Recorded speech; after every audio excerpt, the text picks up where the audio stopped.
How the heck are everybody? I am middle of the screen Fastidious. Welcome to this video, welcome to my channel, and welcome to this week's edition of Should You Summon? This is a weekly series where I release a video the evening before that week's banner, answering the question, should you summon? We're live as we have been the past 2 times I've done this. I should also say every week. I didn't do last week for the first time in about 3 months since I came up with this series. And the reason was, and this is actually how I wanted to start this off, the reason is because I was I had a very bad taste left in my mouth by what happened last week with the stream. So I've been waiting to talk about it. I don't even think I've talked about it on my Twitch streams or other YouTube streams, but it's something I've been thinking about for a while. And what they did, I think, was strictly predatory. I don't think it was cool at all, and I'm going to explain what's going on. Codex launched on Monday. We all knew, I mean, I accurately predicted, but we all knew at some point in March, Artemis and Hatsut would be coming. More on them extensively very shortly, but I wanted to start talking about why I didn't have a video last week. And who is amazing for Codex? Constance.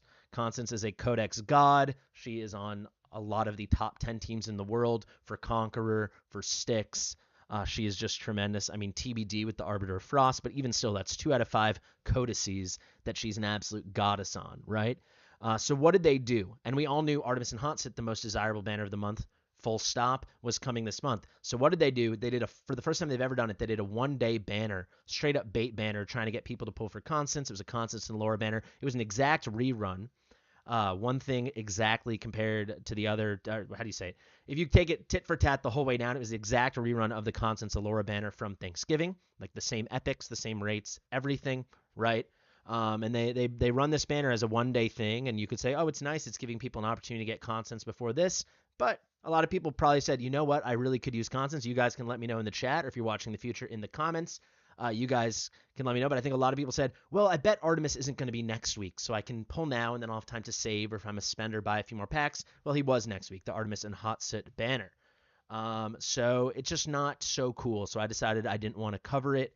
At the end of the day, it's my channel and my content, and I don't want to support the game blindly with everything they do. This was not something I really approved of. I thought it was shockingly transparent. Here we go. Cassandra says, I got baited and pulled and got Aurum. So it really was a straight-up bait thing. I will say, moving on now to Artemis and Hatsut, I did correctly predict the banner. That's the past 3 banners that I've given out. Date predictions, I've got them all right in a row, so I'll pat myself on the back again. I'm very happy. Let's get into the nitty-gritty. We already have 100 people watching right now, and let's talk about these banners. Not so much I feel like I need to say. If you don't know, with these live ones, we finish up with an in-depth Q&A. This is such an amazing banner. It's what I'm calling a super rate-up banner. Regardless of how you spin the math, there is no way this is a 10 times rate-up on Hatsut. At the absolute worst case, it's a 30 times rate-up. Best case, it's like a 50.7 rate-up. I had a commenter tell me I shouldn't give decimal values and I should just round, so that makes it a 30 times rate-up and a 51 times rate-up. Call it a 29 and a 50, whatever you want. But based off her minuscule, unevenly distributed base rate, when you rate her up to where they've got her now, over 18%, it's an enormous gargantuan rate up, right? So if you're interested in Hatsut, you'll never have a better chance. I honestly don't think so. I guess they could do another 2x by 10x, which they did do. The second, we've had 3 of those. The second one was featuring Hatsut. It was Hatsut, Setram, and Ezrin. But this is pretty sweet, man. Let me actually cue up that music. I just want to get my constant spiel over with to explain last week. Don't start thinking these videos won't continue to be every week. They will. But, once in a while, you've got to make your own decisions. So that's what Destin is saying. We've had 4. I think you're mistaken, Destin. You can let me know. But off the top of my head, we've had Zelatu, Salazar, and Zealous. We have had the one I just said, Hatsut, Ezrin, and Setram. And we have had Boreas, Aurum, and Setram. But this one will be a normal one, so unless something like that comes out with Hatsut again, as they diversify the hero pool more and more, her rate, which makes sense as you dilute the hero pool, her rate will only go down further. As it stands now, this is a super strong rate up, man. So if you're interested in Hatsut, and especially Artemis, this is your moment. Forgetting Constance and Laura? I am. He's right. Destin's right. There's been 4. Constance and Laura was also a 2x by 10x. There we go. There have been 4. Hatsut was on it once before. Thank you, Destin. But yeah, let's talk about these heroes and why they're so gosh darn good. I mean, Hatsut still has a claim to be the best hero in the game. I wouldn't rate her as such, but many people would. She's just supremely powerful. She's super, super good. And I would say her value only goes up because, she's a huge carry, the way like Boreas is or something, through like the early, mid, into late game. When you reach the point of end game, you're probably not using her in so many late gamey things. Like, of course, she's very, very, very viable in Nightmare Void Rift. But, you know, if you think of Conqueror, excuse me, if you think of the Codex bosses, there's not one she shines in at all. She's not really used at all, as far as I could see. Granted, if you're like early or mid game and you just had a 6-star constant, you'd probably find her way into your lineup. But she's really just a hard carry, and then PvP goddess, you know, all the way through the end game. And we can have a little peeksy-pooksy. Shall we do that, actually? We're live. We can be a little loose with it. Let's go to Arena. And I'm going to guess we go to the top in the world. All of them have Hattsut on at least one of their team. And by guess, I mean I guarantee it. So here we go. Wow. I should frickin' eat my words. I'm an absolute fool. To be fair, it's still the middle of the week, but wow. Let's go to last week's ranking. There we go. Okay, Hattsut. Okay, Hattsut. Alright, so Guts is just making me eat my words, man.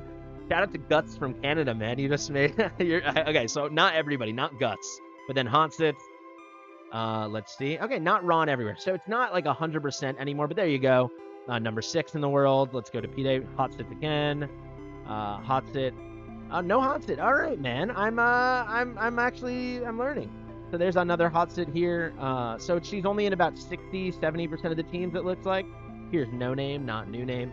Let's see what Drake's using. He's got to have her. Yeah. So anti-air, she's still a goddess. For the other one, she's fallen off. But that's only fallen off at the absolute top cream of the crop kind of thing.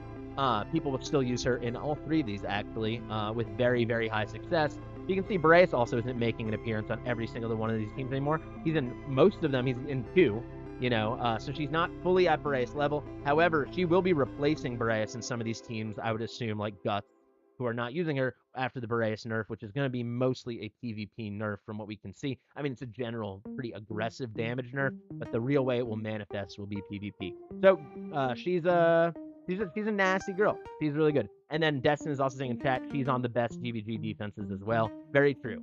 Hattsut is just, she's cracked out. I would rate her as my number 4 hero in the entire game, not counting Lords.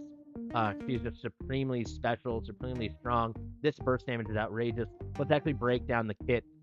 I will do a full kit breakdown tomorrow in a video. Let's just do a little preview, you know, so we just know what we're talking about. And then very quickly, I think I'll give my general opinions based on spending group. You know, we always do that for free-to-play, low spender, mid-spend, dolphin, and whale. Krakens, you're pulling, have a lot of fun. Thank you for supporting the game. And I'll also give my thoughts depending on where you are in the game. You know, early game, mid game, late game, end game. This is a really straightforward banner, though, guys. I think at worst, this is like the 4th best banner we've ever had. I'd probably rank it like number 2. I guess if you can take out the fact that like some banners have 2x, 10x, you just talk about the quality of the heroes, it's got to be top 3 for sure. No question in my mind. So Hattsut, she's got a 2x hitter dealing 50% damage. This goes up to 60% damage to the target and 20% damage to one nearby enemy. So a touch of splash, single target splash off of a single target hit. Her ultimate is one of the absolute best ultimates in the game. For a lot of content, it probably is the single best ultimate in the game. Look at that animation. Holy guacamole, dude. It's just outrageous. It hits everywhere in the adjacent tiles around her. It is constant, and it is shockingly, shockingly powerful. So let me try to do some math. Damage increase 10, 10, 10, 20. So it goes up 50. So he's doing 230% AoE damage. They're making this really hard for me. Yeah, there we go. All right, he's doing 230% AoE damage every 0.3 seconds, lasting for 3 seconds. At max skill, lasting for 4 seconds. If you can get her to the amazing A5, it lasts for 5 seconds. So just think about how many triggers, how many instances of damage. You know, in that 4-second time, I guess it would round down. So in 3.9 seconds, you'd have 13 instances of damage. Each time, dealing 230% AoE damage. It's piercing damage. It's super strong. It even has pretty nice base stats for what she does, because technically she is classified as a single target hero, even though she has AoE on her ultimate. Actually, good time to mention that now, guys. So she's an incredibly low cost, right? She's only 12 costs. That is not typical for an AoE hero. That is because she has single target marksman range. So all of those legendary marksmen get 12 costs. If you don't believe me, I'll prove it to you right now. You can name one, or I'll just show you. Let's actually just sort by marksman, not by the Star Piercers faction. We go over here. So Calypso, it's going to be 12 costs. We got Mr. Silas over here. That's going to be Mr. 12 costs. Who else we got? Big single target with a normal single target range. That's the key distinction. Hex, that's going to be 12 costs, right? If you look over here, right, when there's like a weird range hero, like Setram, he comes in at something unique, like 20. And then when you have your traditional long-range AoE hero, like Razok, that's going to be 22 cost, or Nyx, that's going to be 22 cost, or Kai, that's going to be 22 cost. She's somewhere in the middle, but she does have AoE, granted not long range. However, they give her that teeny tiny cost. Combine that with the fact that she's got a fairly cheap for what she does. For how strong it is, it's incredibly cheap ultimate, only 800 cost. Because she has the low base attack interval of only 2 seconds, again, typical of those single target legendary heroes, she generates costs back up really, really quickly because she can be at a 1 second interval without too much effort if you choose to build her speedy as opposed to, you know, all in on the burst for the ult. Depends on what kind of content. Just the whole kit works together brilliantly. This ult is really a contender for the best ult in the game. And like I said, for certain content, I think there's no question. I mean, just look at that animation. It's a crazy burst, a crazy, crazy AoE burst. If we go now to Soul Torment, this is her passive. Attack bounces to 1 more target, so this only works, guys. And this is, if this could work without extra targets, then she would officially be cracked out everywhere. But you do need more than 1 target because it needs to bounce for this debuff to get placed. But if there is one or more extra target on top of who you're hitting, you know, this is the splash thing is happening, and you get these bounces. Attack bounces to 1 more target with damage of each bounce increased by 5%. Each enemy hit also suffers from defense reduction.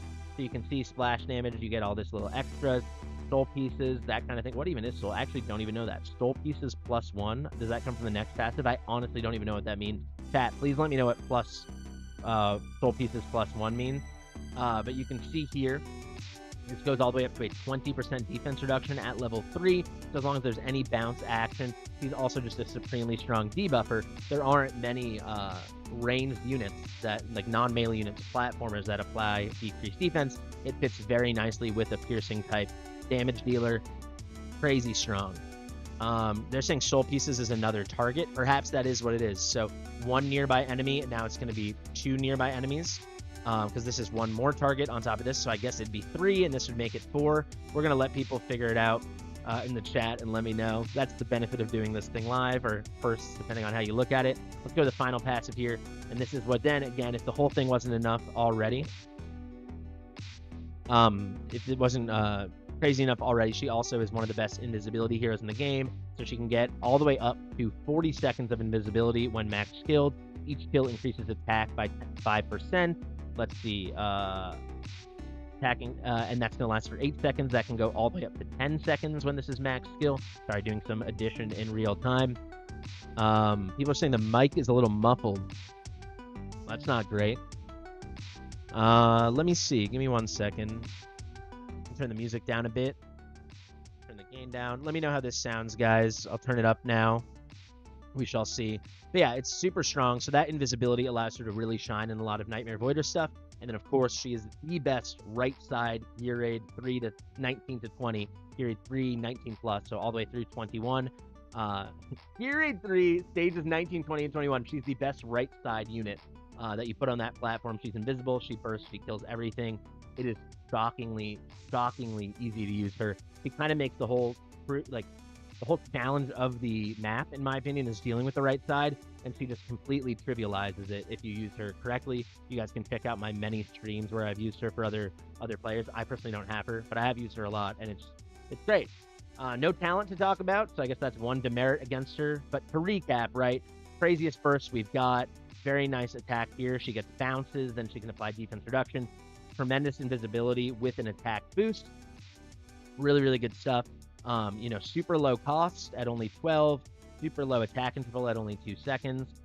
Typical rage and auto. She's just really good. And as New Name is saying in the chat, her whole outfit is just giving her a wedgie. What more could you want in a hero, right? So there you go. Talk about awakenings really quickly. Soul drain damage.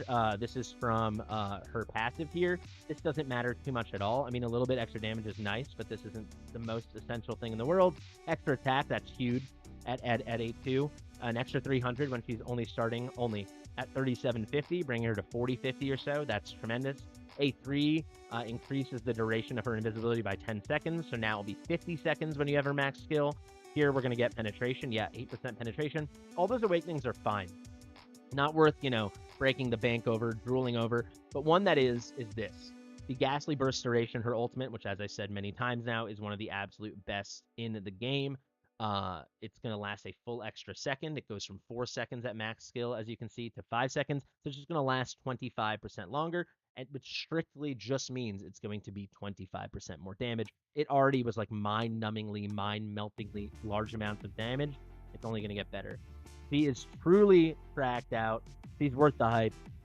She kind of never fell off. It's just as what endgame content has changed, she's kind of lost her luster, which quite frankly is kind of the other thing with someone like Boreas, not to bring it back to him, but Boreas doesn't shine in any of this ultra endgame content like Codex currently, right? Neither of these guys are super good heroes. People were saying in the chat she's got viability against the shields and sticks. Sure she does, but she's still not a top choice, right? But when it comes to just being maybe the best progression hero or second best progression, it's her, Boreas. Best progression hero in the game when it comes to helping you in actually all 3 gear raids. She's probably the easiest to use for gear raid 2 in terms of Nukid. So she's easily replaceable, but her or Virna are probably the easiest. I actually do find her to be the easiest. She's also tremendously low cost for an AoE damage dealer for gear raid 2, putting her in that middle tile. And then for gear raid 3, ridiculous. For gear raid 1 up through 19, she's like S+ tier. After that, there's viability because she does get decreased defense out, but you know, she's not game changing. But she could work on a 121 team, no question. She just won't be the total star of the team, but she could be a piece in the team. People are also saying Viceroy saying she's good in the newest section of Nightmare Void Rift. Yeah, she's good in all of Void Rift. She really is. So, you know, it's kind of like what you define the end game as. It obviously keeps evolving as new things are added, but she's just really good in like almost every piece of the game. Not much more to say. That's Hattsut. For Artemis, I'm going to say even less. So Artemis, I have a full guide. He's my favorite hero in the game now. He's just so fun to use. I highly suggest maybe Viceroy or Earl, you can share the guide in the chat. I really think it's a very, very good Artemis guide. I loved him so much, I just played with him forever. He does a bunch of really cool things. I love heroes that wear a lot of different hats, no pun intended, because he's got quite a lovely hat. But he does a lot of things. So what does he do? He has a huge amount of healing. Don't sleep on the amount of healing that he does. He fits into his faction very nicely because he's got a lot of anti-heal, which there's a lot of anti-healers in Cultists, or there's a lot of, how do I say this? How do I explain why I think the anti-heal makes sense for Cultists? Cultists, the ones that put out anti-heal are typically Cultists, so it just makes sense that it's him because these are the AoE damage, magic damage dealers, and they're all benefiting from the Cultist Lord skill where you're putting out, how do you say, you're putting out lots of crowd control effects. That's what I'm trying to work towards. So it just synergizes very nicely. He's just great. So major anti-heal, very nice uptime on it, and crazy damage. Sincerely crazy damage. And all this while being a healer. He's a healer with a goddamn gun. I mean, what more do you need? He's got these blood vials. He looks so cool. Little Plague Master here. He's got it all going on, man. Really, really nice healing. Really, really nice anti-healing. Really, really nice damage. Fits very nicely into his faction because, like I said, these cultist teams, you know, that are going to need anti-healing. You need anti-healing for that AoE magic damage dealing content. Then those teams also are bringing the crowd control effects that are going to boost him even more. It's just so good. I'll read through it really quickly, but I'll do a full breakdown tomorrow. If we look over here, attack-based healing, single target. It can be really strong. He's got very nice base stats as well, I should say that. 5466 base attack. Mamma mia, that's a spicy meatball. Attack and roll slightly high, but this is the typical at 3 seconds. That's kind of what we're used to with heroes like Nasandai, or I think Eunomia is the same as well. I can check in 1 second. Very typical 15 Rage and auto for a single target healer. This is the same as like Vortex as well. He's got the same kind of peripherals.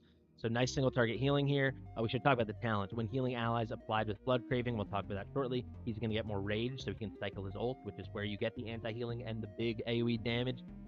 Here we go, Crimson Reaper. During the ultimate, locks onto enemies, dealing 160% AoE damage up to 8 enemies. Up to 8 enemies, with each attack inflicting anti-heal. The 3-second anti-heal, but each attack will reapply it.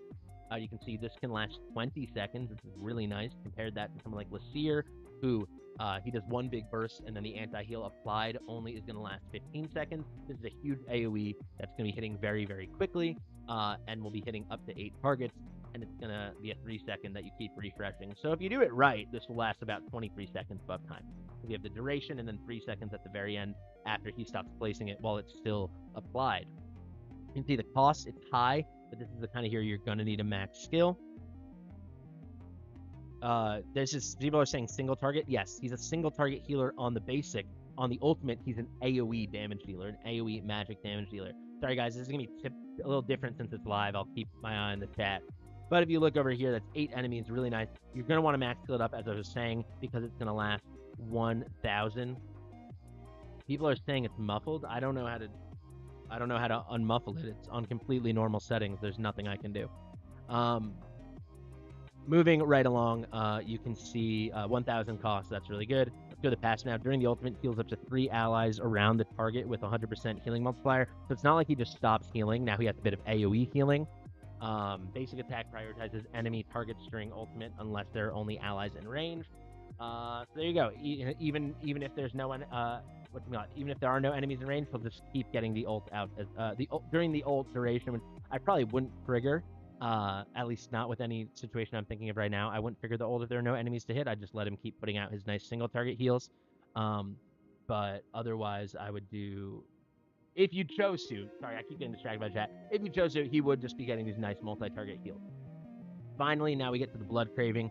Periodically locks onto allies, excluding the hero, and throws sanguine tonic on them.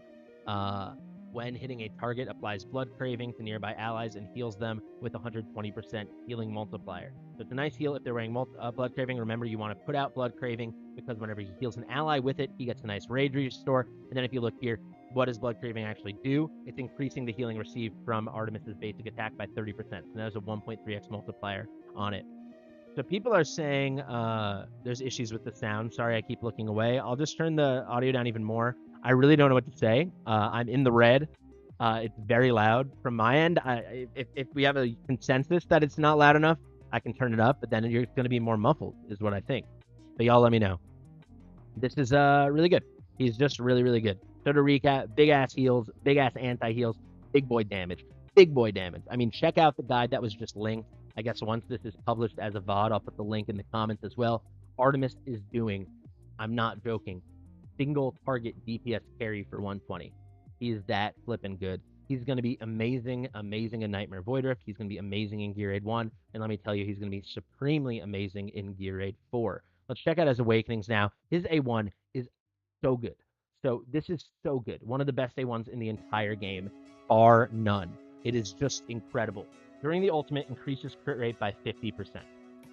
By 50%. So what does this mean? All right, so it only happens during his ultimate. Well, his ultimate is the only time when he is doing any damage. The only time you're going to need crit rate, right? So effectively, once you get him A1, and boy, would I like to get him A1. And if you watch my guide, I only used him at A0. I haven't even tried him at A1 yet because I didn't want to make it so crazy. But if you get him A1, he is so crazy because now his hard cap for crit rate, the only crit rate you need to build on him is 50%. Truly 50%. I mean, that is just so good. So you can get all that crazy DPS, a full 120 level DPS carry. I believe at A1 he would be able to be, if not solo DPS, main DPS for 121. He is that good. New name in the chat saying most impactful A1 in the game. I mean, it is one of the very best at the very least. So you can build him at straight up damage, but then go really hard into things like attack speed, rage regen, attack, crit damage, because crit rate is going to be an afterthought. If you've got good gear, and if not, aspire to have good gear, getting 50% crit rate is mindless, completely mindless. You could do it with 2 pieces of gear if they have good crit rolls. It's easy to have, if you have good gear, it's easy to find 2 pieces with 25% crit. I mean, that is crazy. Great shout from Just Icy Panda. I should have mentioned this. He is a cultist, right? If you have your cultist collection bonuses, which if you play the game long enough, you will, you are getting +3 crit rate, +3% crit rate inherently to all cultists. So actually, great shout to Just Icy Panda, a great up-and-coming content creator as well. You will see it's only a 47% hard cap on Artemis. I mean, how freaking wacky to wacky is that? You can see why he's my favorite hero. I really want to get him A1. I'll be happy with 1 copy, but I want him A1. Now, I love this A2 +300. He already has 5477 base attack, if I'm remembering correctly. Let's see. 54 at 66. I was off by 11. I guess my memory is going. But that's going to go all the way up to 5766. That is outrageous. Then the A3 increases the effect duration of blood craving on allies by 5 seconds. This is actually huge. So this might, you might get it a little twisted. I don't know. This is actually huge. So Blood Craving as it stands, it's applied over here. It's going to last 10 seconds. Now it's going to last 50% longer, 15 seconds. So that's nice. Your allies are getting healed for more. But most importantly, Blood Craving is up more. So he's healing allies that have Blood Craving far more frequently. He's generating far more rage. This is actually just a rage regeneration boost on top of the heal effect. That's the main effect for him. His ult is where the huge damage comes from. That's where the crazy anti-heals come from. This is just going to help you get there faster. Now, Rage Regen Auto +1 is going to be 1 extra cost of rage generated per second. That's really good. So it's going up from 15 to 16. And then finally, if we go to A5, Sanguine Tonic heals all allies in range with a 30% healing multiplier per second, lasting for 5 seconds. That is the same passive where you get the nice little heal and the Blood Craving applied. I actually don't care about this at all. By the time you've got an A5 Artemis, if you've got solid gear, he's doing more than enough healing. Great. That's kind of where I'm going to leave it. I'm going to move on very quickly now. So we got to just turn the music off is what people are saying. All right, the music is off, guys. So if you're watching in the future, my apologies. Let me know if that helps the sound. Yes, of course he can heal himself. He is an ally in range, right? If he needs some healing, he can heal himself. Let me give my thoughts, and then we'll open this up to the Q&A. My apologies for the audio issues. Quite frankly, it makes no sense, but it is what it is. I'll have a chat with some people afterwards, to try to figure out what was going on. Let me know if it sounds better now. It just got better? Great. Good to hear.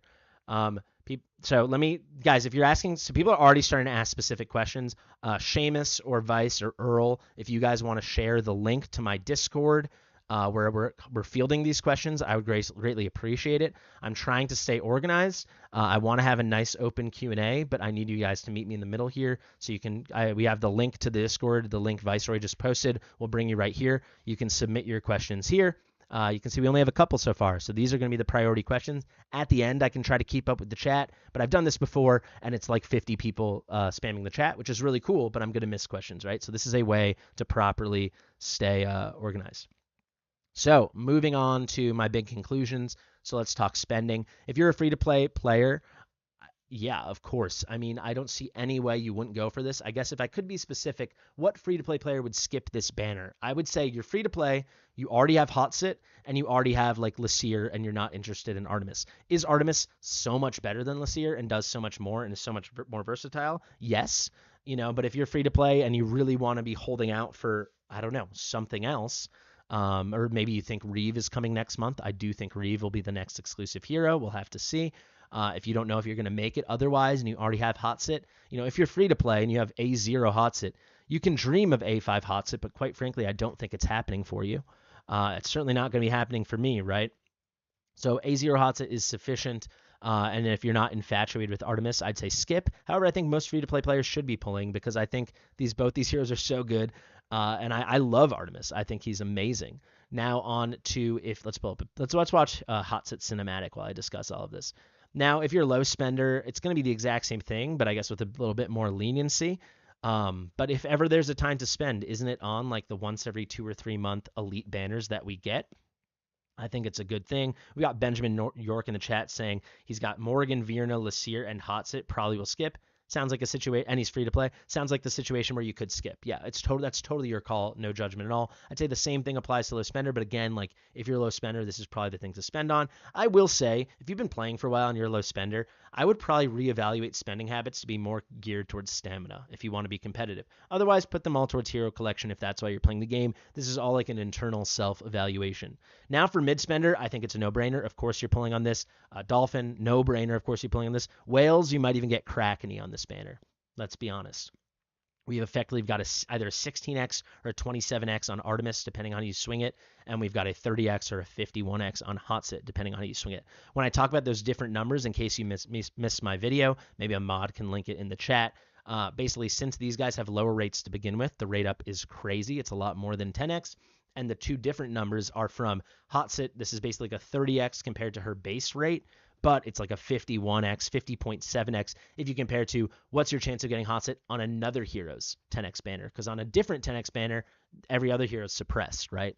So most of us are typically doing our pulling on 10x banners, but like compared to like a 2x banner, Like if you think of this past weekend, the rate compared to Hatsut's banner on the 2x, it's gonna be like a 30x, a 29.5x or 30x, and then compared to the Constance Allure banner, that's gonna be a 50.7x, right? Same thing with Artemis. His rate up on this weekend's banner compared to this weekend's 2x would be like just over 16x, and then if you compare it to what was the other banner, the Constance Allure banner, it's gonna be just over 27x. So that's where you have it, guys. If you're interested in these heroes, this is the time to be pulling. And like I said, mid-spender to Dolphin and then absolutely whale, you're going to go nuts. Come on, you know you are. If you're a whale, that means you're spending over $250 a month. I think this might be an expensive month for you. We'll have to see. It's your call. I would also say if a lot of people in the comments have been telling me they're not interested in spending anymore, I totally get it. Honestly, I don't spend, so I don't have to make that call. But if I was a spender, I would be having to think about a very similar call, just to be totally frank. I think I'm trying to get along with the devs, but they're doing things that would make me feel uncomfortable spending. And I understand why people have those feelings. No questioning. You can see some people are saying they haven't spent anything since Boreas, haven't spent anything since Lust. Some things lately have left a bad taste in their mouth. I care deeply about the health of this game. Everything I do is, some modicum of information entertainment, of course, is at its core, but I do want the game to survive and thrive. But that doesn't mean I'm going to pretend that there aren't issues right now, because absolutely there are. Now on to where you are in terms of progression. The only people that could think about skipping, I'd think, were end game. If you're early game, mid game, late game, not counting spending classifications, right?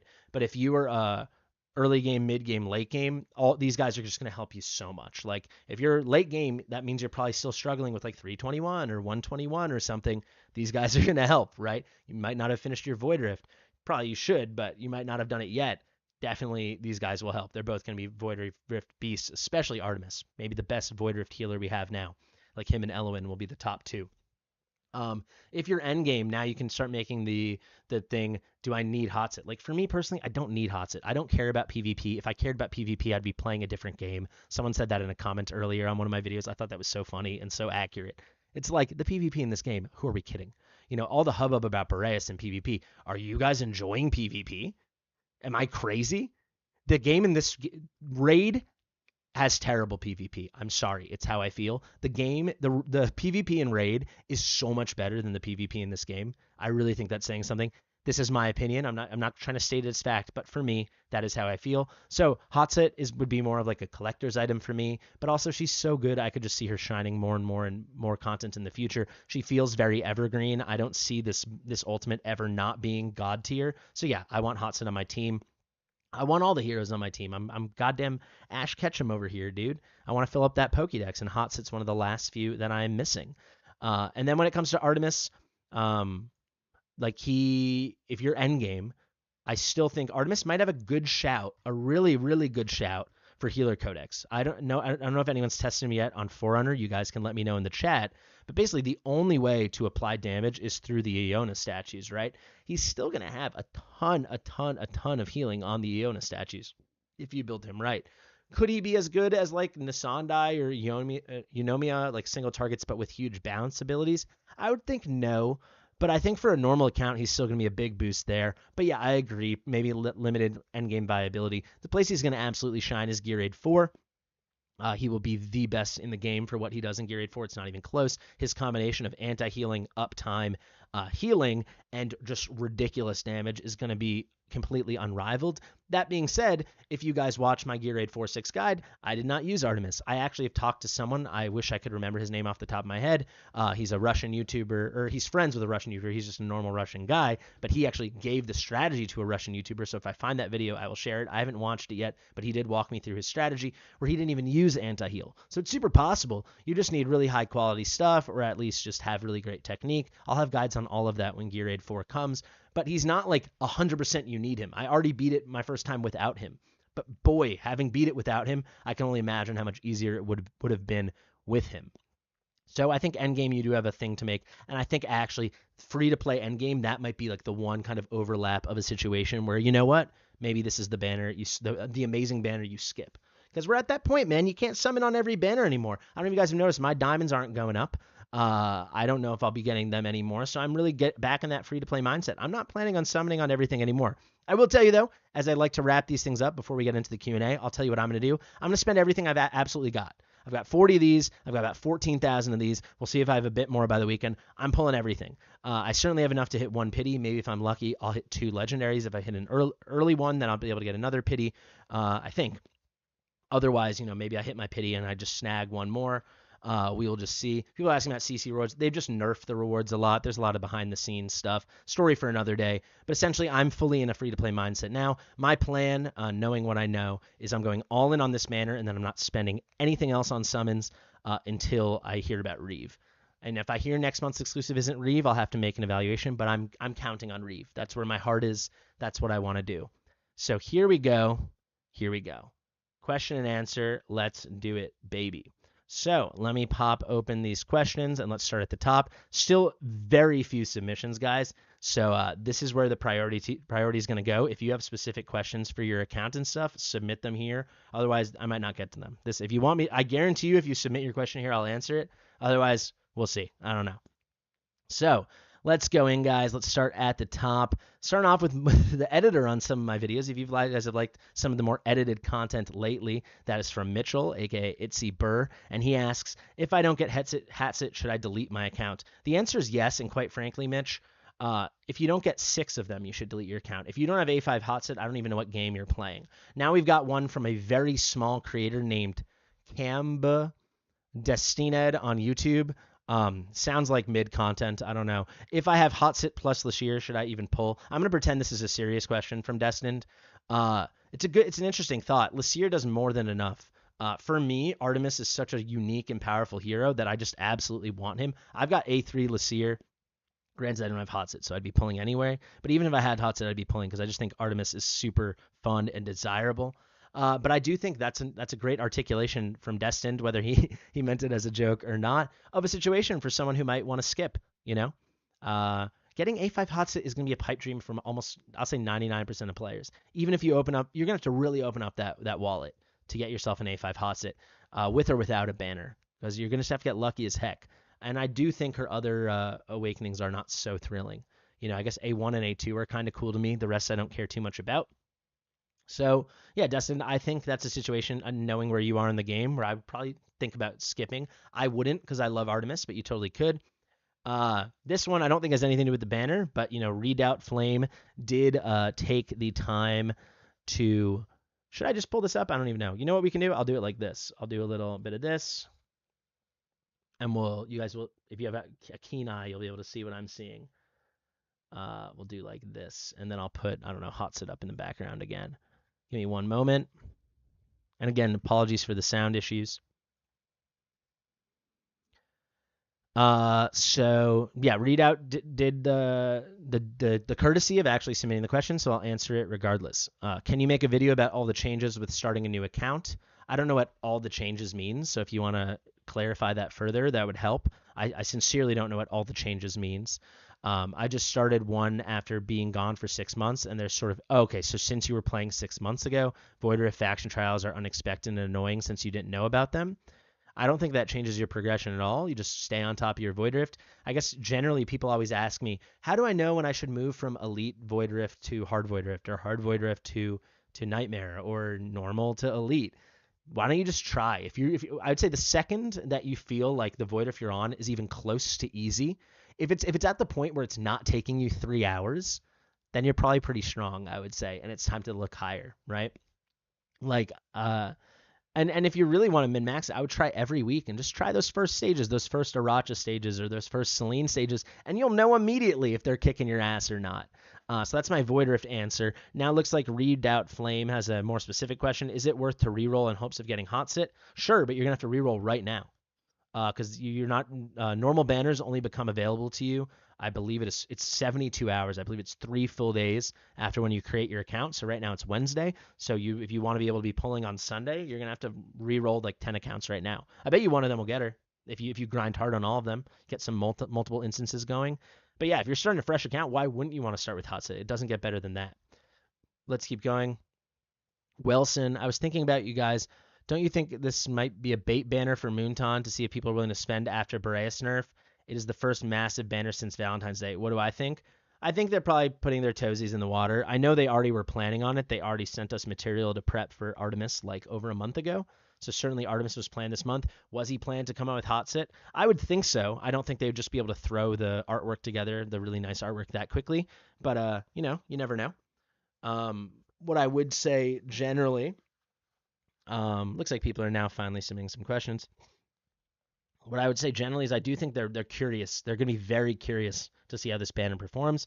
And I would encourage people, if you're not thinking about spending too hard and you're uncomfortable with some of the stuff, don't spend that much or don't spend at all this banner. I'm certainly not going to say don't spend, but I'm not saying to spend or not to spend. I never am with these videos. I would never encourage anyone to spend any money they don't have.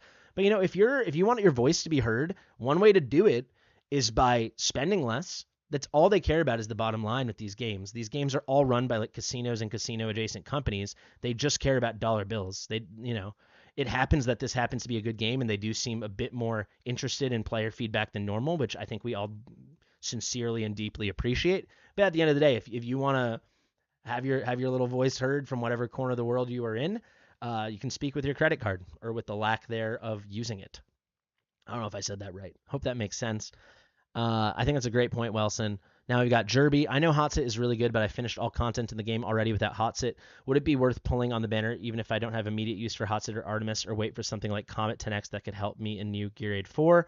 Artemis will help you way more than Comet for Gear Aid 4. So I hope that answers your question. Or, I mean, at least equally. I mean, he's generally... There's Artemis is going to be much more powerful comparatively to other heroes you might have than Comet. Because I'm assuming you at least have some AoE mages. Like, you could pair Artemis with Iona and have that be sufficient, right? You might struggle. We'll have to test it out. I'm not going to rule it out, but you might struggle to pair Comet with A1 Kriya or something, or Zealous with his artifact. That's a lot weaker of an option. But I feel you. I'm in a similar spot. But what's the like? Are we all pulling just for use, right? We're all, and a lot of us are endgame now. Not, a lot of the people that are more engaged in this kind of stuff. I've beaten everything in the game. I'm just trying to grind out my last few triple S codexes right now, right? So then it's just like, what are the heroes you like? Who gets you excited? Who do you see excelling in future content? To me, that's Artemis, right? So let's keep going. From Quelix. Heyo, I'm new at the game, 25 days in, and I've been lucky to get Hatsut already, but I have no anti-heal champion. Should I be pulling or saving from now to spend on 1+1 events? This is a nice question. I'm going to answer it in a way different than what I think you were trying to say, and we're going to do math. So, sorry guys, you wanted to watch one of my videos, one of my streams. It's math time, baby. We'll just use the calculator here. So, when you have Artemis and Hatsut, we've got like a 19% rate and an 18% rate. With one legendary pulled, you have about just over a 37% chance that it is either Hatsut or Artemis. I think we're all on the same page, right? If you take the chances of it being any other of the rare or better heroes, so, like the rare heroes like Constance and Comet and Silas and Virna and so on, Eloin, and then the ultra rare like Boreas, if you combine all that, there's like another 8% that it will be one of those, or maybe it's more like 6 or 7. Let's call it 7%. I think it's right around there. The edge of the browser is cropped. Fair shout. Thank you, Maku. So if you include that 7%, if you're just open to it being any rare hero, when you have a banner like this with 2 good rare heroes on it, you're in a cool situation, right? Because you have that 37% chance that when you pull a 1 legendary, it's one of those, and then it could be another one of the other rare heroes. So there's a 7% chance it's one of those. So you're looking at over a 40% chance you're getting some desirable rare or ultra rare hero. Call it about 43%. On a 1+1, on any pull, right, you have a 0.8% chance of it being a normal hero. So that means on 2 pulls, the chance of them both being normal heroes, Comet and Bucket heroes, is 0.8 times 0.8, which is a 0.64% chance. So if you want to know the chance of getting any rare, ultra rare heroes from 2 pulls on a 1+1, so you hit your 1+1, the chance is going to be 1 minus 0.64, right? So you have a 36% chance. So if you're earlier on and you just want to populate your account, that's one thing. Absolutely, 1+1 is great. If you're like me, I want good heroes. Would I like A5 Calypso? Sure. Would I like Nocturne Droops? Sure. But what I would prefer is like more Silas, or Hatsut or stuff like that, right? So if you're towards the late or certainly end game, 1+1 is not the move. The move is wait for 10x banners on 2 very desirable, rare, premium heroes, because you're getting that chance plus the other rare and ultra rare chance all added together. So from one pull, you have a chance that you have basically a 43% chance that you're getting a hero that you want, as opposed to a 1+1 where you only have a 36% chance using the 2 pulls to get that you want. And that's not 36 each one. That's total between the 2 pulls, right? I hope that makes sense. I know we're getting mathy. But actually, if you're in a more advanced account like mine, or I know a lot of you guys, you're much better off with this than a frickin' 1+1. Because let's be honest, do you know what a 1+1 looks like? Go back and watch my video, or let me show you right now. This is what a 1+1 looks like. All right, guys, let me teach you. It looks a little something like this. And this is pretty frequently, 64% of the time, a 1+1 looks like a little bit of this and just a touch of that. That's your 1+1. Or it looks like a little tiny bit of this and a little bit of that. Every single time you hit a 1+1, you have a 64% chance you're hitting 2 common bucket heroes. Could it look like this? Could your 1+1 look like this? Could this be the 64% hitting? Calypso and Cerberus? Yeah, sure it could. Will it? Will it look like that for you? No, probably not, because you're unlucky, because we're all unlucky. And then someone's going to be lucky, and they'll say they're lucky, and they're going to think that you're not unlucky, but deep down you know that you're unlucky. 99% of us, deep down, we know that you're unlucky, and your 1+1 is not going to look like Cerberus and Calypso. Your 1+1 is going to look like Kai and Ezreal. That's your 1+1. Enjoy your Kai and Ezreal, okay? There you go. That's your 1+1.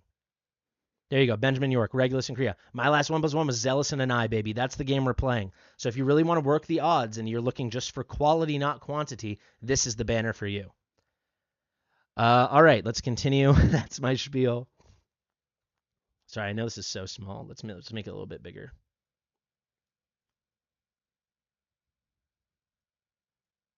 Everyone will have a story about how they got lucky. I got Hex once on a 1+1. I got Hex and Valkyra. But I've also gotten Azor and Regulus, and Calypso and Azor, and too many Cratch and Regulus, and Zealous and Kriya, and Zealous and Anai. I mean, it's all numbers, guys. Can you get lucky? Sure. But if you're just trying to get lucky, then don't you want the better odds? All right, let's pull up Hattsut. You know I'm right. It's okay. What's up now? I lost it. 25 days in. Yeah, okay, that's when we read. I was wondering, 2x coincides with 10x. This one absolutely does not, and you read it wrong, not to be rude, but you quite obviously read it wrong. You don't really need to overthink it. You can go here, and they're just 2 separate banners. You can see this is the 2x, and then this is the 10x, or the super rate up. When we do get a 2x by 10x, this would say both. It would say the chances for Legendary Heroes are 2 times higher, and on these selected heroes, there's a 10 times increased rate. That's what it would say. The fact that they've separated it into 2 banners makes it patently clear. I mean, it's fair, because the way they do it is confusing, but once you get used to it, it's very obvious, right? This is not a 2x by 10x, but boy, can we dream. But you're wrong. Is the best pull strategy to pull in the 2x until pity, then pull the 10x? No. If you want the 10x heroes, then you very well might hit before pity.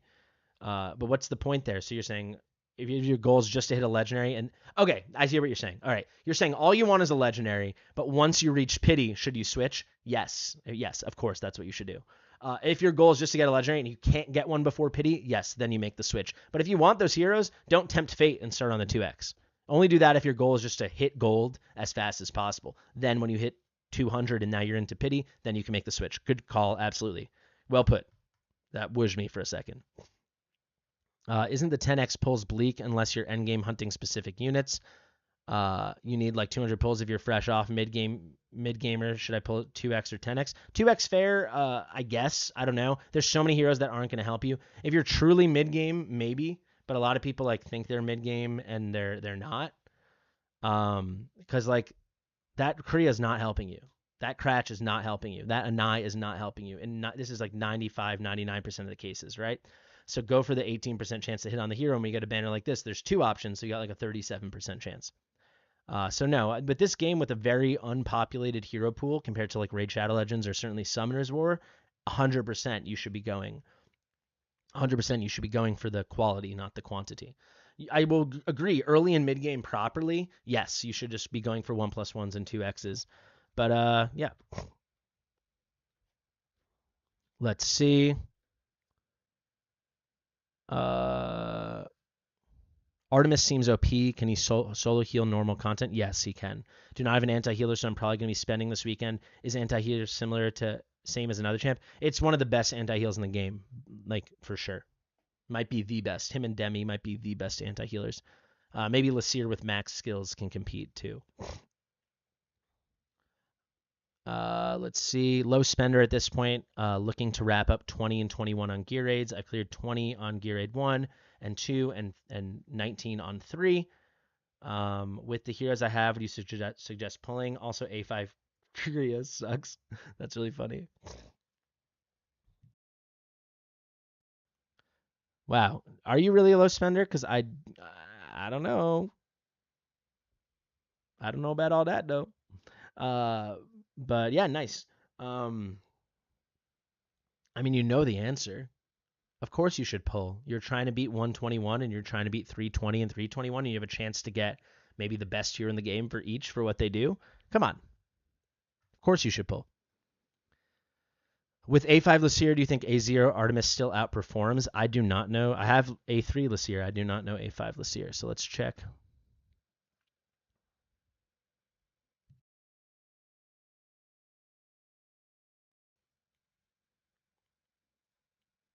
Immobilized state on enemies with 3 stacks of sand erosion. Ooh, that is really nice.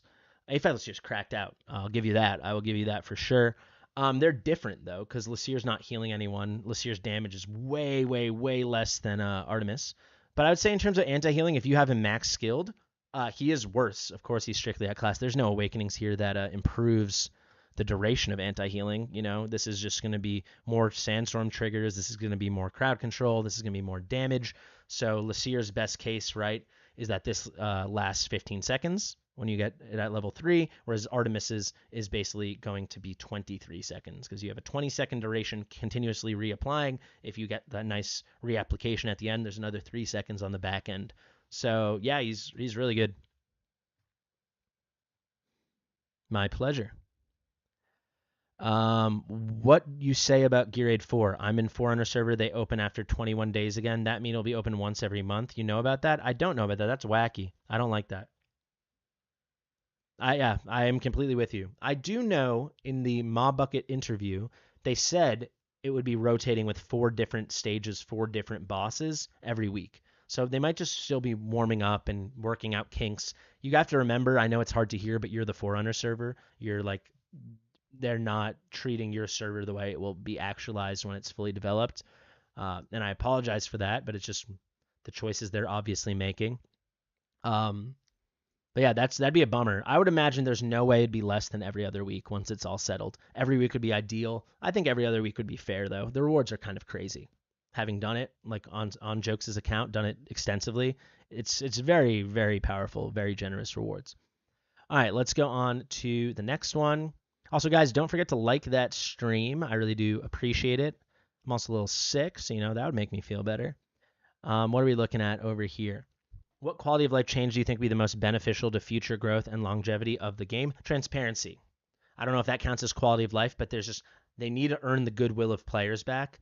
And quite frankly, I kind of feel like they need to earn the goodwill of some content creators back. We all need to be on the same team here and working well together.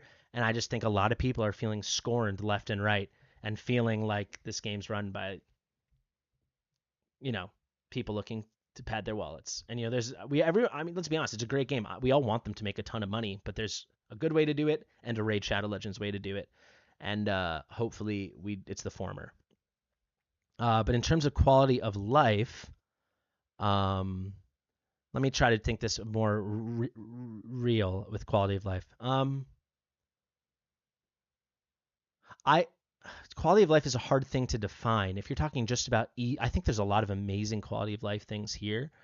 I'll tell you something. We should be able to auto-complete faction trials and stuff like that. I like that it's better and it is good quality of life, but stuff like that, faction trials, like the way we can just auto-complete Tide once we're done with it, I think that would be nice. I also, quite frankly, think Guild Boss would be kind of cool. And if you want to talk about quality of play, someone suggested to me recently they should do an exclusive artifact for Dolores, and with each one, you have an extra what would it be? An extra 4% chance of actually getting the extra rage to trigger, this is what I think. All right, I might do a video about it. This is what I think, because it's an artifact, so people can choose to do it. They need a Dolores artifact. For anyone who doesn't know what I'm talking about, some of you guys know what I'm talking about. Some of you guys know what I'm talking about. So Dolores has this in her kit, right? This thing here.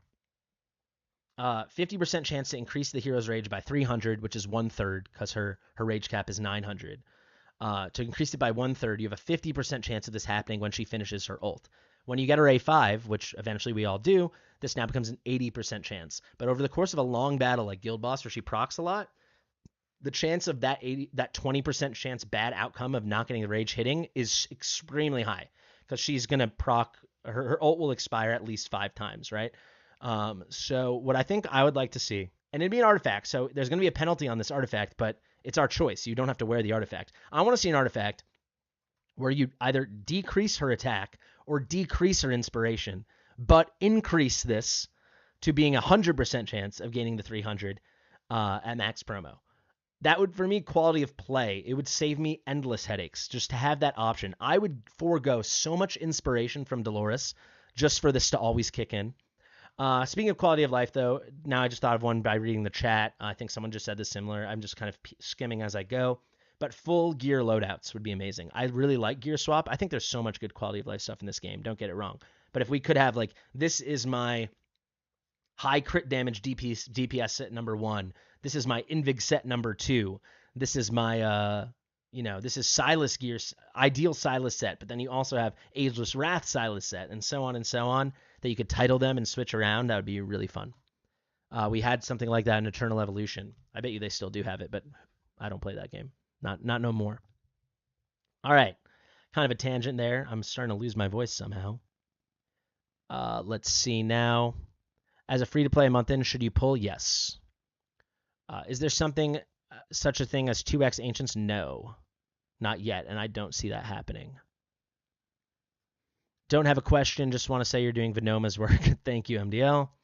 Definitely, that's what you need to... Oh, yeah, this is the one we were talking about? Yeah, dude, Hatsut's what you're looking for, baby. I have got no Hattsut and other OP DPS except Boreas. I'm 30 into Mercy. I can probably pull 70. Yes, of course you should do this over 2x. Absolutely. And then you're just building pity towards something else. I mean, how can you look at this and not think you have a sufficiently populated account? Guys, 2x is freaking lame to me. I don't know. Am I crazy? Unless you're pulling like insane, you have a 2x chance to have an 80% chance to get an undesirable hero. If this is what your roster looks like, who cares about 2x? Why are you looking for an Allura dupe right now? Not to be like so strong. Like that's how I think about it. You have everything. You have everything you need to finish the game as it is. So why not hunt the heroes you need? You have everything. 2x is just going to give you dupe, is an 80% chance to give you dupe. When an account like this, 2x, you're rolling the dice. You have a higher probability to hit a legendary, and then an 80% chance that that's a legendary that's going to be a dupe of a hero you don't need, or 74% chance if you're taking out the couple good ones you might want, like Calypso or something.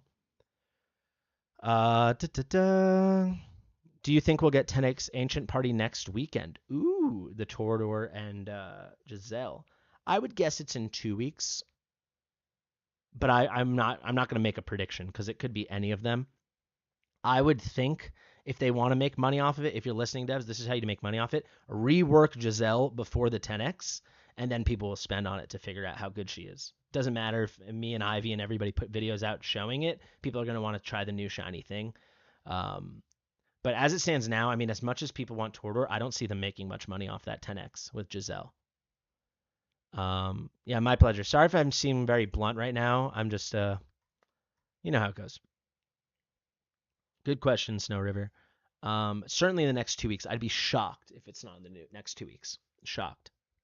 Something I've been wondering for a while around what amount of attack.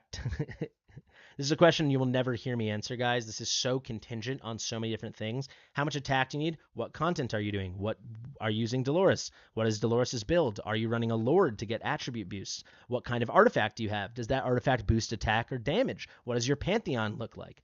You know, How often are you ulting? This. This is not Raid Shadow Legends where Hell Hades can beautifully and clearly tell you shoot for this much attack and then go crit damage, or this is the ratio to maintain. That is not the game we're playing. If someone tells you some clear rule of thumb thing, it's either just going to be a nice little trick to internalize to help you, or it's going to be bullshit. That's all it is. So I would tell you roughly for most content, you want at least 11,000 attack as a bare minimum. But I would never swear by this and tell you some ratio because it really does depend. But from what I can tell, the hardest minimum, assuming you have good gear and you're running Dolores, is 11,000. That's the best answer I can give you. But usually you will want more than that. And it depends so much about, the defense thresholds in Gear Raid 1 versus Gear Raid 3 are super different versus Void Rift versus Guild Boss. It's just not. There's no easy answer for this, and I know you guys want one, and you're not going to get it from me. Maybe I'll do the math on every single thing one day and check every piece of content. That'll be when I've officially lost my mind. But for now, this is what it is. Towards the end here, Bula, cheers. Thanks for the takeover. Smooth process. Haven't unlocked 319. Gonna be farming. Hard to get my hands on premium gear. At this point, are we leveling all standard gear behind and only leaving all standard gear? Absolutely not. No, absolutely not. You will. It doesn't matter doesn't matter how hard you grind. I'd be shocked if you have more than like 2 good Infernal Roar sets and 2 good Soulbound Arcana sets in a month, and that'd be if you grinded like Deegs. It will take you so long. You're not graduating from normal sets for very long time. Can I turn my mic up? I couldn't be louder. I'm clipping. I'm looking at it. You need to turn your volume up. You guys are driving me crazy.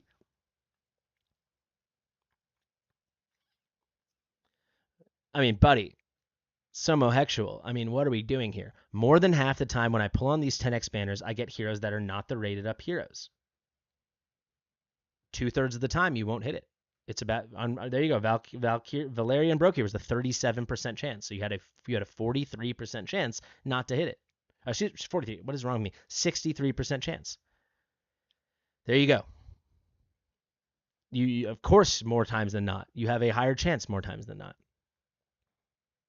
Luck and quantity. That's all you have, guys. That is all you have.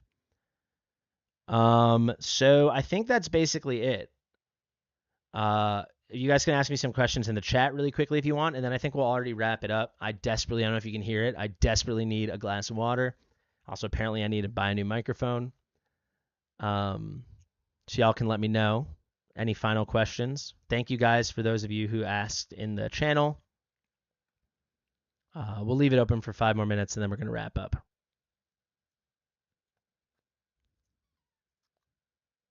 And don't forget to like that stream, guys. Come on. It really means so much, and it really is such an easy button to press. But yeah, you guys can very much. My knee hurts so much. Future Killer says, should I be summoning for Hatsut or Art? I do have a few good healers and Lasir. Not sure she would benefit me anywhere, but I do have good Nightmare group. Let's see. I mean, you have everything, dude. Your account's like done. You should pull for whoever you want. There's not much to think about. Actually, yeah, I don't. With an account like this, clearly, you spend a little money. You've got some great heroes. I see no reason why this account shouldn't have Artemis. Like, why wouldn't you want him? He's going to be a very, very, very nice addition. Very nice addition.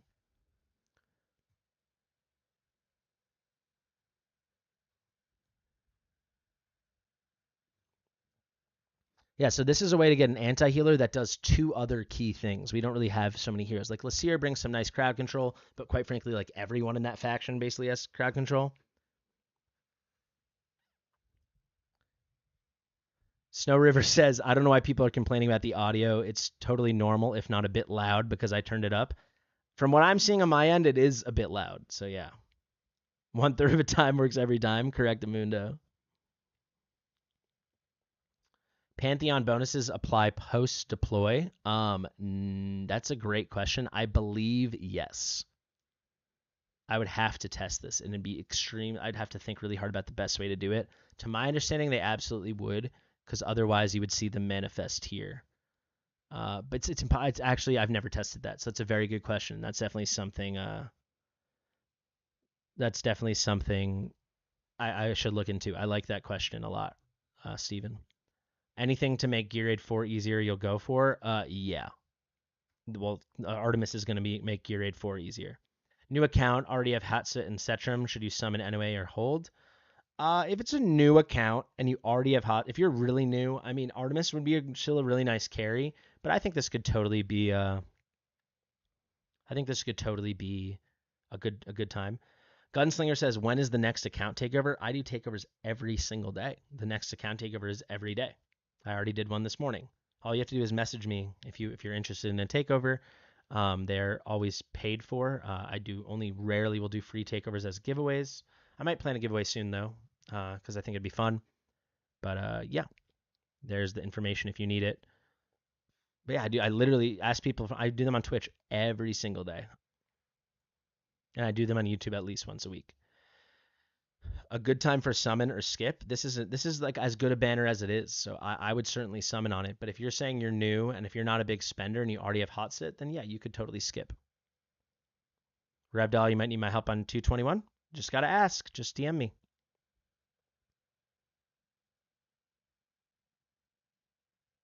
So I've got a surprise for you guys, and that's how we'll wrap it up. I'll give you one more minute for people to submit questions in the chat, and then we're gonna move on to a really fun surprise. All right. So for the 200 whatever of you who made it to the end, you know what? Come on, guys.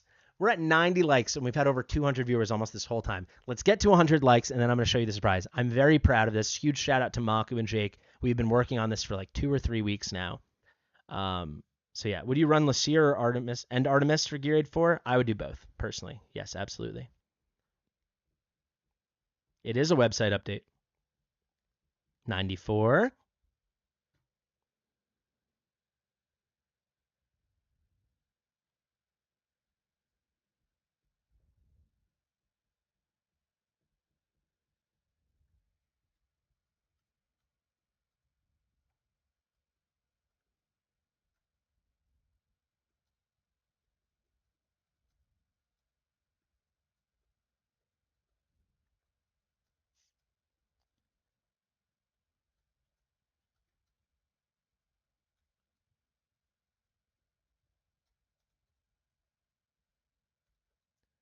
They haven't, from every banner they've posted for March, nothing has been adjusted. But keep in mind, guys, this is something, I mean, it's nice to crap on the game sometimes to, wow, 120 likes, that's crazy. Thank you, guys.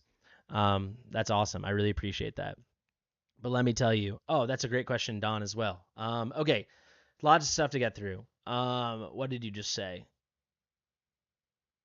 What did I just read? Boreas has not been nerfed, all right? Did you, like, I think people are addicted to outrage. Boreas has not been nerfed. They've explicitly said, both privately and now publicly through content creators, that they are waiting to hear feedback from us on test server and what happens on Forerunner. Nothing is set in stone for test server for global, like nothing. So yes, the rates have not been adjusted yet because literally nothing's happened yet. Nothing is The mic is not getting lower. Guys, I swear to God. Are you guys colluding against me? Did Destin put you up to this? What's going on? There's nothing wrong with the mic. I'm looking at it. I have output levels. I'm staring at them. I think Destin's out to get me.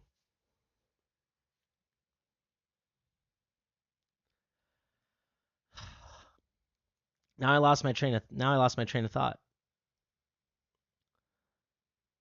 Yeah, so the Boreas nerf is not on global yet. There will be some form of a nerf, but nothing is set in stone. So without question, they're not going to adjust the rates until anything has manifested in the game. But who knows? Maybe they won't. Look at Estrid. Estrid has the lowest rates in the game, where she should probably have some lower rates, but she has the lowest rates of the game of any epic, and it's because she used to be the best epic in the game. Then they nerfed her. Now she's just a very good epic, but her rates reflect that she's the Hattsut of epics, right? All right, summons party. Yes. So guys, we're having a huge summoning party on Friday, 10 a.m. Eastern Standard Time. That is going to be in, let me do the math. That's going to be in 40 hours. That's going to be in 39 hours and 41 minutes. If you want to sign up, you can go over here. You have to sign up. I'm at the point where we get enough submissions for these things, and I desperately need to stay organized. It is very important to me that people actually sign up and follow the very easy rules I set forth. So this is what we need to do. Sorry, let me just adjust all this stuff. Here you are. So how do you sign up? This is my Discord. The mods are linking it. You go to the Fast and the Fastidious. If you go here to, oh my God, I cannot even find it. Oh, it's up here. Here you go. You see Polls Party. You click Polls Party, and then you can't post in this channel. I mean, I can, but you can't. And then you just click this form, and it goes to Fasty's Polls Party. You go over here, and then you enter your stuff. You go next, and then you submit. And basically, all I need to know is what banners we're pulling on, how much you're pulling, and there you go.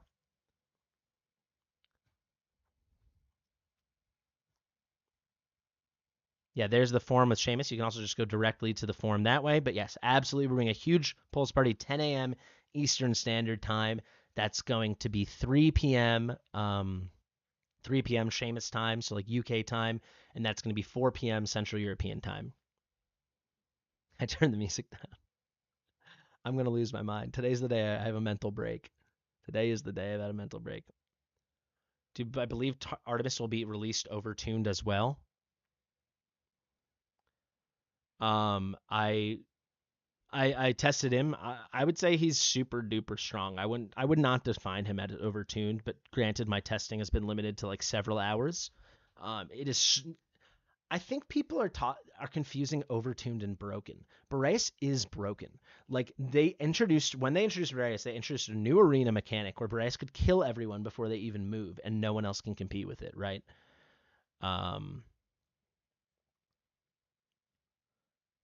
Will it help you clear any of the gear raids past 19? Will what? The banner or what? Do you summon if you have Hattsut and you do kind of want Artemis? If you want Artemis, then you should summon now. If he's someone you want, then this is your best chance to get him right now. Yeah, Hattsut is supremely overtuned, right? But her kit isn't broken. She's just supremely overtuned. The multipliers on her ultimate are way too high. But there's a big difference between being like overtuned and crazy than like broken, which is like Praetus. Praetus should not be one-shotting everything in single target arena. Like that is broken because they did not envision people could sit on the button and just unleash it. That's broken. I'm not saying this stuff needs to be nerfed either. I'm not saying that. I'm just acknowledging that it is broken. Lightlock was broken. He was hitting infinite enemies, right?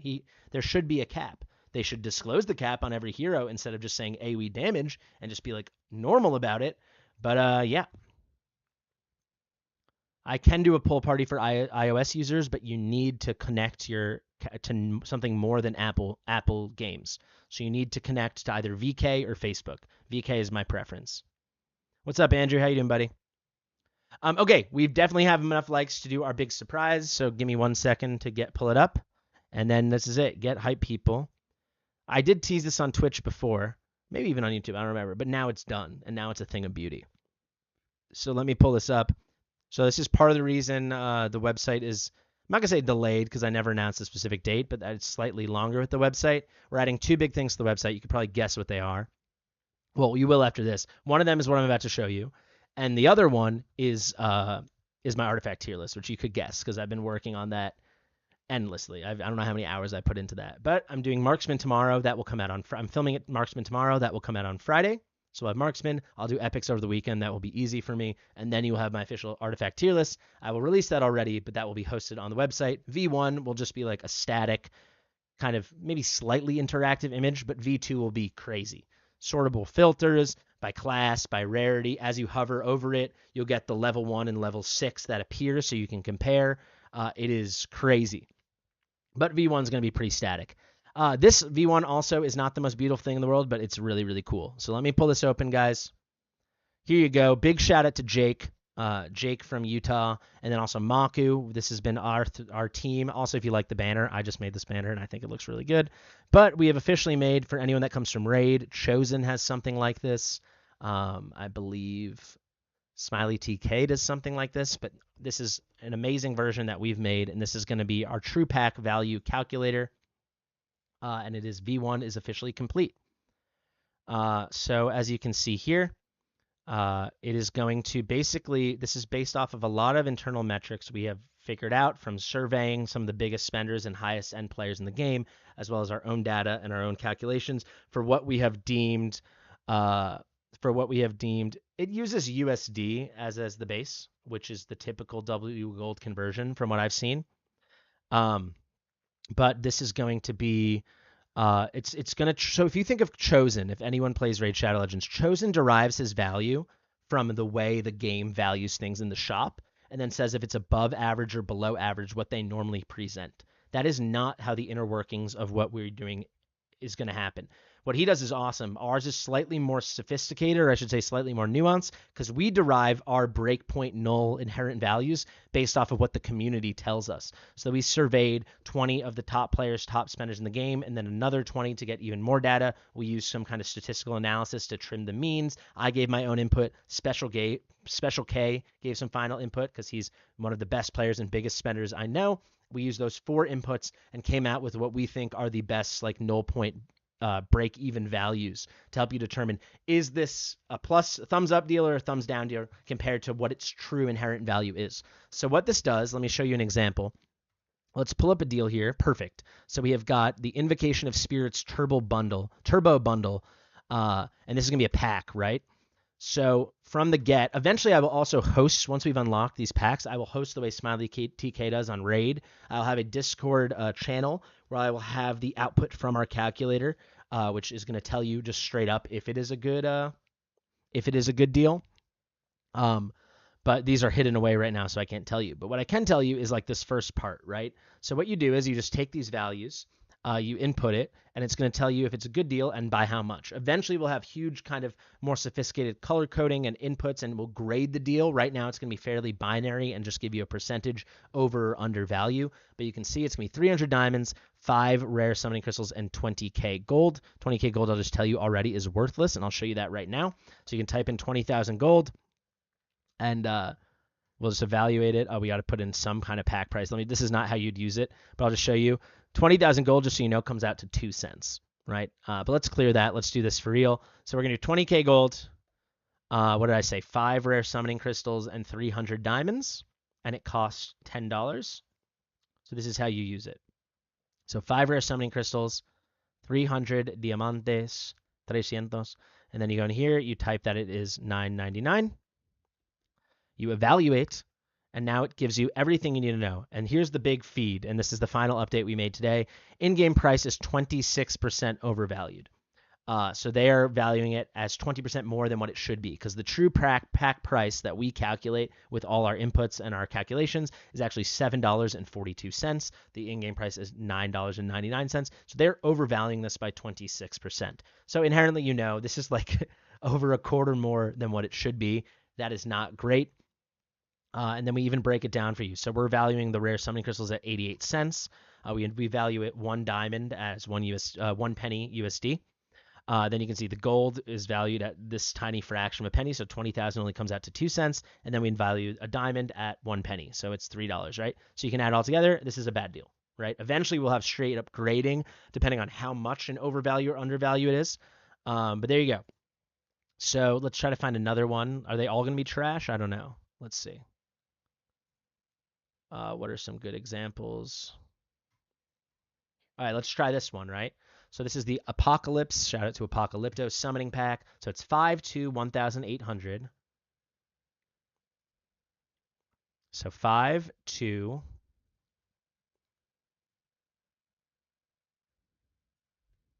1,000 stamina, 800 diamonds. There you go, and it's $30, $29.99. Evaluate. You can see this is the game deal is 5% undervalue. So we're valuing this at $31.40. So it's actually 5% better than what it should be, right? Because it should be, this is what we think the true value of the pack is. They're valuing it under. So this is actually what we're calling a green deal, right? So it's really, really cool. People can visit it. This is public. We're going to have a beta testing. You can copy down the address if you want. Good shout, but this is public already. It's not like you're going to crash it. It's just, it's just hosted on GitHub. But yeah, there you go. So what we'll do is this will be available to everyone. The V2, you'll be able to adjust these inputs if you want to make them your own. You might be like, oh, they value a divine summoning crystal, a legendary summoning crystal at $8. To me, it's worth $10, or to me, it's worth $6. You'll be able to adjust all of that stuff. You'll have drop-down menus, things like that. But this is the base product, and we will use this then to rate every deal that appears, and we will post it in Discord. So sweet. And it's going to be really nice. So like if you're like, you're sweating and you're like, oh, I'm close to pity, but is this deal worth it? This might help you make an educated decision. And again, all these inherent values, true values, are based upon what the community thinks, not what the game tells us is a good deal. Because they do something called, what's the technical word? They do like price benchmarking is how I think about it, or price pegging. There might be a more technical word for that. But they show you trash. So then what you think isn't trash, you look at it and you go, oh, well, that's better. So then it's not bad. But no, it might still be bad, but they show you these terrible, terrible deals all the time to try to recalibrate your expectations. So then you see what otherwise you would have thought to be a bad deal, but then you spend on it because you go, well, relative to this one, it's not. So what we do is this is a consistent, steady, null value through line, right? And that's what it's going to be. So we're really proud of what we made. If anyone actually wants to do like some beta testing and give me feedback, I would like it. So this is it. I can even put the link in the description. In the chat, I mean, you're welcome to go check it out, play around with it. It will be more fun to play around with on Friday. We'll probably do our first little round of assessment, but whenever new pack comes, we will grade it the same way Smiley TK does, right? Do I follow him? I do, right? Yeah. So Smiley TK does something like this. Here. He shows the things. He has his own internal calculation, and he spits it out. He shows it. He's got his logo. He does in this assessment. He tells you it's about average deal. So he's just comparing it to what the average deals are. What we're doing is comparing to what a neutral deal should be. So ours is more aspirational. But then, yeah, we can make a Discord channel for feedback, sure. But that's what we're cooking with here, guys. And yeah, we'll just start spitting out every deal with our grades as they come in something like this, like a no post channel, just for people to check and stay up to date on what is a good deal. I obviously don't spend, so I had to do a lot of work, and I had to get a lot of help to make this work because for me it was very abstract. But yeah, it will be directly integrated into the website.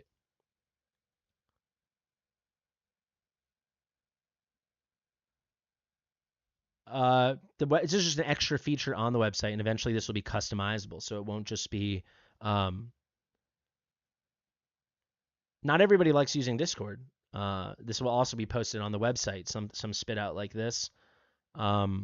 It's a fair question. I mean, the primary purpose of the website is going to be for people to learn about heroes and gearing and artifacts and tier lists and stuff like that. This is just an extra offering because we want to have a whole suite of tools for people to use.